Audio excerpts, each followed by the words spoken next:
नगर में एक राजा रहता था। एक दिन एक विद्वान संत उस नगर में आए। राजा उनके ज्ञान और प्रतिष्ठा से प्रभावित हुआ और उन्हें अपने महल में आने का आमंत्रण दिया।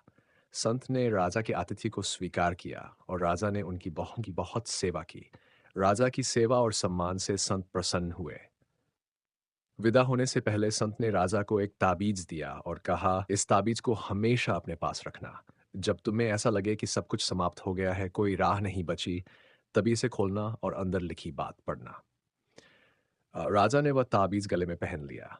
कुछ समय बाद राजा के राज्य पर शत्रुओं ने आक्रमण कर दिया। युद्ध में राजा की सेना पराजित हो गई और राजा को अपने प्राण बचाने के लिए जंगल में भागना पड़ा। वह एक गुफा में छिप गया, मैं पढ़ रखा है, लेकिन तभी उसने शत्रु के सैनिकों के कदमों की आवाज सुनी। राजा को लगा कि अब वह पकड़ा जाएगा और उसका अंत निश्चित है। तभी उसे संत द्वारा दिए गए ताबीज की याद आई। उसने तुरंत ताबीज खोला और उसमें रखा कागज निकाला। उस पर लिखा था, यह समय भी कट जाएगा। राजा ने यह वाक्य पढ़ा तो उसके मन में एक नई आशा जगी। उसने खुद को संयमित किया और शांत रहने का निर्णय लिया। कुछ समय बाद सैनिकों के कदमों की आवाज बंद हो गई। जब राजा ने गुफा से झांक कर देखा तो पाया कि सैनिक वहां से काफी दूर जा चुके थे। राजा ने राहत की सांस ली और सावधानीपूर्वक अपने राज्य की ओर लौट गया।